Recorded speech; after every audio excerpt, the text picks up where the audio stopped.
बोलो दुर्गे मैया की जय। क्षमा करो प्रभु। धूम्रलोचन वध। मैं सर्वगेश्वर भैरव के अखाड़े में निवास करने वाली परमोत्कृष्ट पद्मावती देवी का चिंतन करता हूँ। वे नागराज के आसन पर बैठी है। नागों के फनों में सुशोभित होने वाली मणियों की विशाल माला से उनकी देहलता उद्भासित हो रही है। सूर्य के समान उनका तेज है। 3 नेत्र उनकी शोभा बढ़ा रहा है। वे हाथों में माला, कुंभ, कपाल और कमल लिए हुए है तथा उनके मस्तक में अर्धचंद्रमा का मुकुट सुशोभित है। ऋषि कहते हैं, देवी का यह कवच सुनकर दूत को बड़ा अमर्ष हुआ और उसने दैत्यराज के पास जाकर सब समाचार विस्तार पूर्वक कह सुनाया। दूत के इस वचन को सुनकर दैत्यराज कुपित हो उठा और दैत्य सेनापति धूम्रलोचन से बोला, धूम्रलोचन, तुम शीघ्र अपनी सेना के साथ लेकर जाओ और उस दुष्टा के केस पकड़कर घसीटते हुए उसे बलपूर्वक यहाँ ले आओ। उसकी रक्षा करने के लिए यदि कोई दूसरा खड़ा हो तो वह देवता, यक्ष अथवा गंधर्व ही क्यों न हो, उसे अवश्य मार डालना। ऋषि कहते हैं, शुंभ के इस प्रकार आज्ञा देने पर वह धूम्रलोचन दैत्य 60,000 असुरों की सेना को साथ लेकर वहां से तुरंत चल दिया। वहां पहुंचकर उसने हिमालय पर रहने वाली देवी को देखा और ललकार कर कहा, अरे तू शुंभ निशुंभ के पास चल। यदि इस समय प्रसन्नता पूर्वक मेरे स्वामी के समीप नहीं चलेंगी तो मैं बलपूर्वक केशों को पकड़कर घसीटते हुए तुझे ले जाऊंगा। देवी बोली, तुम्हें दैत्यों के राजा ने भेजा है। तुम स्वयं ही बलवान हो और तुम्हारे साथ विशाल सेना भी है। ऐसी दशा में यदि मुझे बलपूर्वक ले चलोगे तो मैं तुम्हारा क्या कर सकती हूँ। ऋषि कहते हैं, देवी के कहने पर असुर धूम्रलोचन उनकी ओर दौड़ा। तब अंबिका ने हुम शब्द के उच्चारण मात्र से उसे भस्म कर दिया। फिर तो क्रोध में भरी हुई दैत्यों की विशाल सेना और अंबिका ने एक दूसरों पर तीखे शायकों, शक्तियों तथा फरसों की वर्षा आरंभ की। इतने में ही देवी का वाहन सिंह क्रोध में भरकर भयंकर गर्जना करके गर्दन के बालों को हिलाता हुआ असुरों की सेना में कूद पड़ा। उसने कुछ दैत्यों को पंजों की मार से, कितनों को अपने जबड़ों से और कितनों को महादैत्यों को पटक कर ओठों की दाढ़ों से घायल करते मार डाला। उस सिंह ने अपने नखों से कितनों के पेट काट डाले, थप्पड़ के मार से कितनों के सिर धड़ से अलग कर दिए, कितनों की भुजा तथा मस्तक काट डाले तथा अपनी गर्दन के बाल हिलाते हुए उसने दूसरे दैत्यों के पेट फाड़कर उनका रक्त चूस लिया। अत्यंत क्रोध में भरे हुए देवी के महान उस महाबली सिंह ने क्षण भर में ही असुरों की सारी सेना संहार कर डाला। शुंभ ने जब सुना कि देवी ने धूम्रलोचन असुर को मार डाला तथा उसके सिंह ने सारी सेना का सफाया कर डाला, तब उस दैत्यराज को बड़ा क्रोध हुआ। उसका ओंठ कांपने लगा। उसने चंड और मुंड नामक 2 महादैत्यों को आज्ञा दी। चंड ने मुंड तथा बहुत बड़ी सेना लेकर वहां जाओ, उस देवी के बाल पकड़कर अथवा उसे बांधकर शीघ्र ही यहाँ ले आओ। यदि इस प्रकार उसको लाने में संदेह हो तो युद्ध में सब प्रकार के अस्त्र शस्त्रों का समस्त आसुरी सेनाओं का प्रयोग करके उसकी हत्या कर डालना। उस दुष्टा की हत्या होने तथा सिंह के भी मारे जाने पर उस अंबिका को बांधकर साथ ले शीघ्र ही लौट आना। इसी प्रकार मार्कंडे जी ने सार्वणिक मवंतर की कथा के अंतर्गत देवी महात्म्य में धूम्रलोचन वध नामक 6वां अध्याय पूरा हुआ। बोलो दुर्गा मैया की जय। 7वां अध्याय, चंड और मुंड का वध। मैं मातंगी देवी का ध्यान करता हूँ। वे रत्नमय सिंहासन पर बैठकर पढ़ते हुए तोते का मधुर शब्द सुन रही है। उनके शरीर का वर्ण श्याम है। वे अपना एक पैर कमल पर रखे हुए है और मस्तक पर अर्धचंद्र धारण करती है तथा कहार पुष्पों की माला धारण किए वीणा बजाती है। उनके अंगों में कसी हुई चोली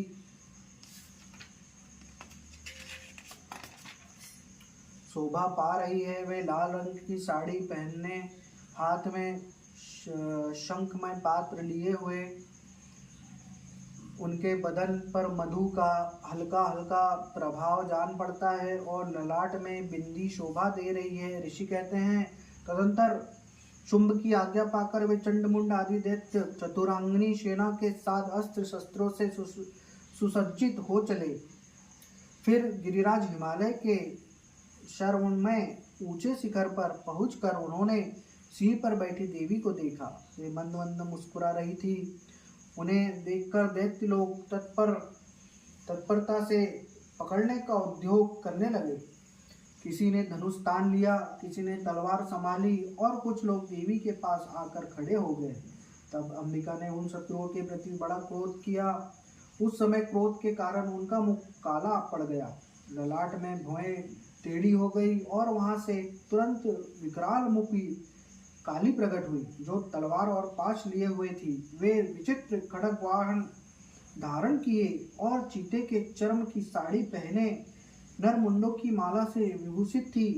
उनके शरीर का मांस सूख गया था, केवल हड्डियों का ढांचा था जिसमें वे अत्यंत भयंकर जान पड़ती थी। उनका मुख बहुत विशाल था, जीभ लपलपाने के कारण वे और भी डरावनी प्रतीत होती थी। उनकी आंखें भीतर की को धसी हुई थी और कुछ लाल थी। वे अपनी भयंकर गर्जना से संपूर्ण दिशाओं को गुंजा रही थी। बड़े बड़े दैत्यों का वध करती हुई वे कालिका देवी बड़े वेग से दैत्यों की ओर सेना पर टूट पड़ी और उन सबको क्षण भर में ही भक्षण करने लगी। वे पार्श्वरक्षकों, अशनधारी महावतों, योद्धाओं और घंटा सहित कितने ही हाथियों को एक ही हाथ में पकड़कर मुंह में डाल लेती थी। इसी प्रकार घोड़े, रथ और सारथी के साथ रथी सैनिकों को मुख में डालकर वे बड़े भयानक रूप से चबा जाती थी।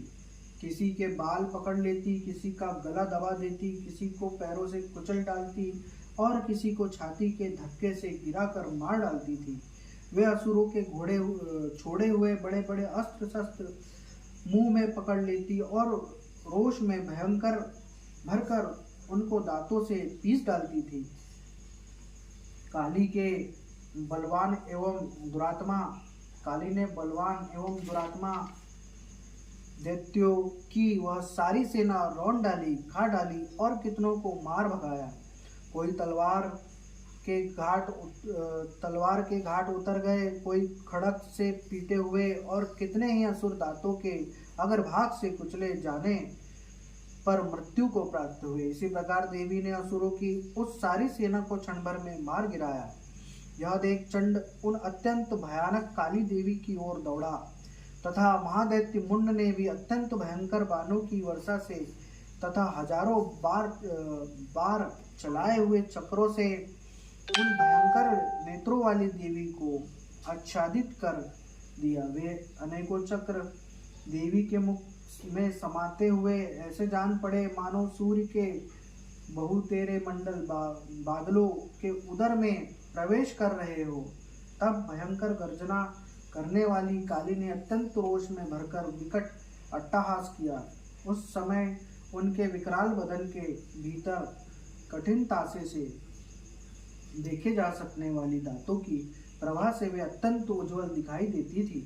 देवी ने बहुत बड़ी तलवार हाथ में ले का उच्चारण करके चंड पर धावा किया और उनके केस पकड़कर उसी तलवार से उसका मस्तक काट डाला।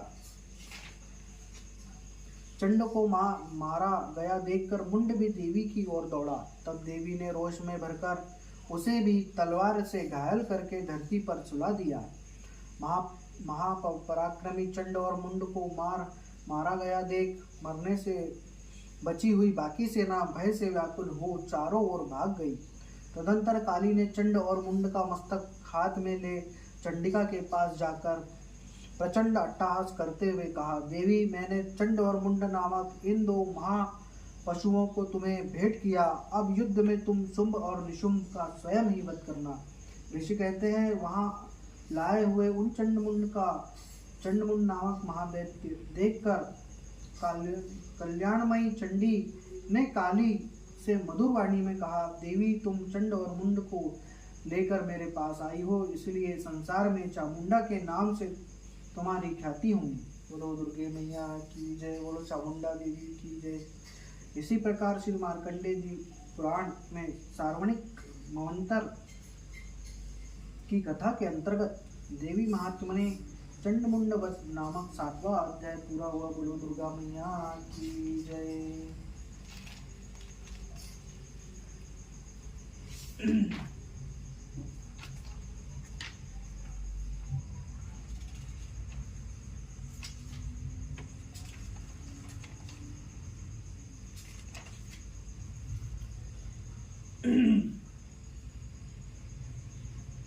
परमेश्वरी, मेरे द्वारा रात दिन सहस्त्रों अपराध होते हैं, यह मेरा दास है, यो समझकर उन सब अपराधों को तुम कृपा पूर्वक क्षमा करो। परमेश्वरी, मैं आह्वान नहीं जानता, विसर्जन करना नहीं जानता तथा पूजा करने का ढंग भी नहीं जानता, क्षमा करो। देवी सुरेश्वरी, मैंने जो मंत्रहीन, क्रियाहीन और भक्तिहीन पूजन किया है वह सब आपकी कृपा से पूर्ण हो। सैकड़ों अपराध करके भी जो तुम्हारी शरण में जा जगदम्ब कहकर पुकारता है उसे वह गति प्राप्त होती है जो ब्रह्मादि देवताओं के लिए भी सुलभ नहीं है। जगदम्बिके, मैं अपराधी हूँ किंतु तुम्हारी शरण में आया हूँ, इस समय दया का पात्र हूँ, तुम जैसा चाहो करो। देवी परमेश्वरी, अज्ञान से, भूल से अथवा बुद्धि भ्रांत होने के कारण मैंने जो न्यूनता या अधिकता कर दी हो सब क्षमा करो और प्रसन्न हो। सच्चिदानंद स्वरूपा परमेश्वरी, जगत माता कामेश्वरी, तुम प्रेम पूर्वक मेरी यह पूजा स्वीकार करो और मुझ पर प्रसन्न हो। देवी सुरेश्वरी, तुम गोपनीय से भी गोपनीय वस्तुओं की रक्षा करने वाली हो, मेरे निवेदन किए हुए इस जप पाठ को ग्रहण करो, तुम्हारी कृपा से मुझे सिद्धि प्राप्त हो। बोलो दुर्गे मैया की जय।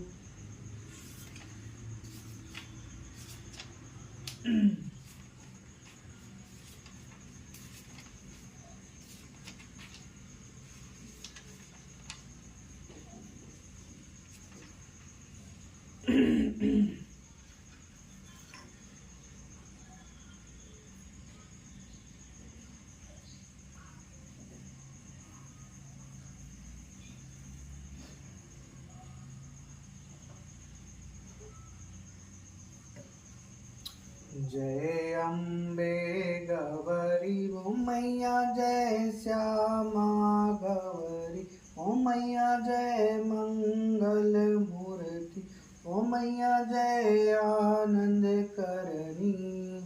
तुमको निश दिन ध्यावत, मैया जी को सदा मनावत, हरि ब्रह्मा शिव जी ओम जय अम्बे गौरी।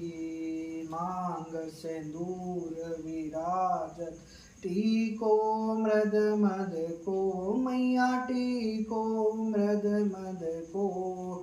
उज्ज्वल से दऊ नैना, उज्ज्वल से दऊ नैना, चंद्र बदननी को ओम जय अम्बे गौरी।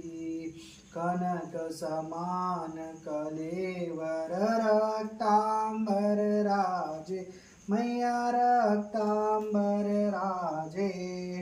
रक्त पुष्प गलमाला, रक्त पुष्प गलमाला, कंठन पर साजे ओम जय अम्बे गौरी।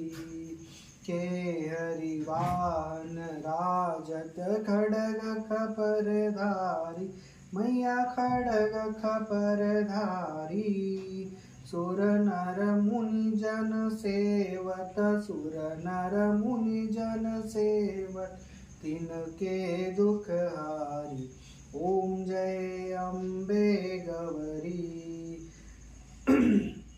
कानन कुंडल शोभित, नौ सागरे मोती उमैया, नौ सागरे मोती। कोटिक चंद्र दिवाकर, कोटिक चंद्र दिवाकर, समराजत ज्योति ओम जय अम्बे गौरी।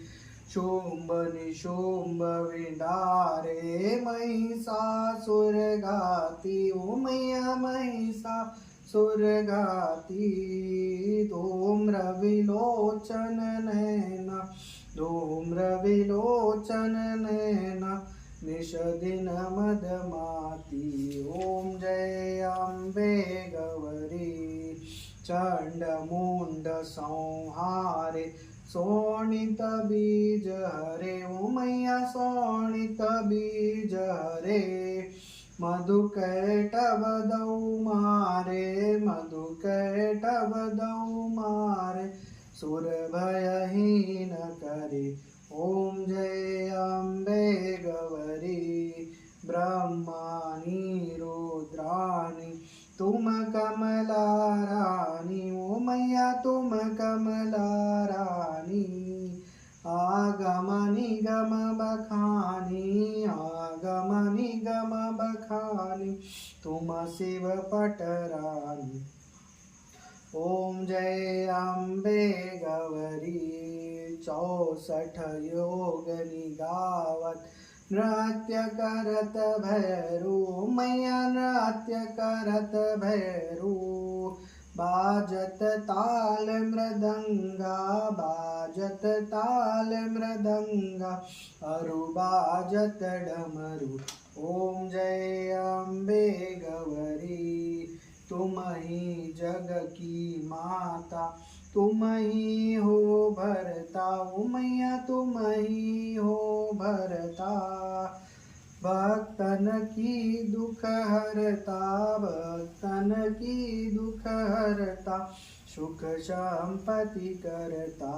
ओम जय अम्बे गौरी भुजा 8 अति शोभित वर मुद्राधारी। मैया वर मुद्राधारी मन वांछित फल पावत मन वांछित फल पावत सेवत नर नारी। ओम जय अम्बे गौरी कंचन थाल विराजत अगर कपूर भाती। ओ मैया अगर कपूर भाती श्रीमाल के तुम्हें राजत श्रीमाल के तुम्हें राजत कोटि रतन ज्योति। ओम जय अम्बे गौरी माँ अम्बे जी की आरती जो कोई नर गावे। ओ मैया जो कोई नर गावे कहत शिवानंद स्वामी श्री जपत हरिहर स्वामी मन वांछित फल पावे। ओम जय अम्बे गौरी जय अम्बे गौरी। ओ मैया जय श्यामा गौरी तुमको निश दिन ध्यावत मैया जी को सदा मनावत हरि ब्रह्मा शिव जी। ओम जय अम्बे गौरी। ओम कपूर गौरम कर्णावतारम संसार सारम जयंतहारम सदा वसंतम दारुण्य भवानी सहितम नमामि वृंदावनमाला कपालकाय कपालमाला शिवशंकराय दिगंबराय दिगंबराय नमः शिवाय नमः शिवाय। नमो माता च पिता तमेव शंकर तमेव त्वं विद्या तमेव तमेव देव गुरुर्ब्रह्मा गुरुर्विष्णु गुरुर्देवो महेश्वरा गुरु साक्षात् परम ब्रह्म तस्मै श्री गुरुवे नमः तस्मै श्री गुरुवे नमः। बोलो दुर्गे मैया की जय।